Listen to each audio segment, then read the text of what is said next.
કર્ણાટકના ઉત્તર કન્નડ જિલ્લાના જંગલ વિસ્તારમાં રામતીર્થ ટેકરીઓ આવેલી છે। 9 જુલાઈના દિવસે અહીં સ્થાનિક પોલીસની ટીમ તપાસ કરી રહી હતી। એ દરમિયાન તેમણે અહીં એક મહિલાના કપડાં લટકતા જોયા।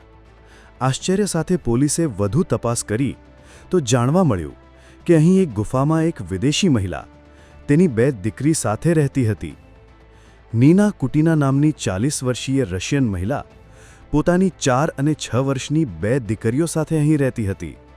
તે 2016માં બિઝનેસ વિઝા પર ભારત આવી હતી અને વિઝા અને પાસપોર્ટ ખોવાઈ જતા રશિયા પાછી નહોતી જઈ શકી।